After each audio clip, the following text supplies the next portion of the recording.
The outside back position, as you know, has been quite the revolving door on Yeah. the national team. I mean, for years now, right? How anxious are players to start to get that locked down? I think we're just ready to lock in the overall, the entire piece, not just certain positions, which some are kind of more up for grabs than others. It's a weird thing because for the national team in years past, or maybe the whole history, it's typically you have this established team and you kind of fit in little pieces here and there, a little bit of tinkering, whereas this time around it's kind of been like, all right, we're just gonna kind of do the whole thing and try everyone and put people in places and bring people in and start them their first camp. And so I think that some people aren't used to not having that consistency, but I think it'll be in our best interest in the long run. And I think that that cohesion and that consistency is going to come together pretty quickly, which I think everyone will be happy about.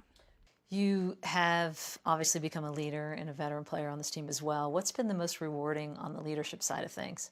It's interesting because when I first got on this team, I was looking up to Abby and Shannon Box and even Heather O'Reilly, and it's just, you're looking at these players that you have idolized. Like, I idolized Heather O'Reilly, and she was only 4 or 5 years older than me, but still she was doing these incredible things, and I was just like, oh, wide-eyed.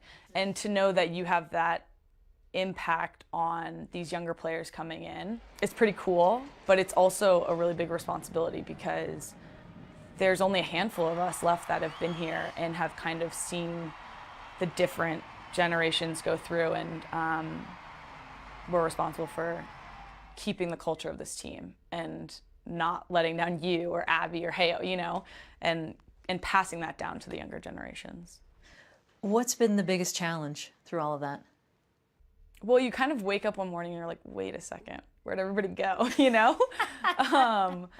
So I think the biggest challenge is accepting that role, is knowing that that is something you have to do. And I think that for a lot of us, it just comes naturally because I think anyone on this team, you get to this team because you are a leader, you are that type of person and that personality. When you look back over the course of your career, what are you most proud of? I like to think I'm most proud of the teammate that I am. Winning big things with a bunch of different people from different backgrounds and different opinions and coming together and being a teammate that is always going to do anything for anyone else on the field, off the field, and just accept my role for what it is and go out and play as hard as I can.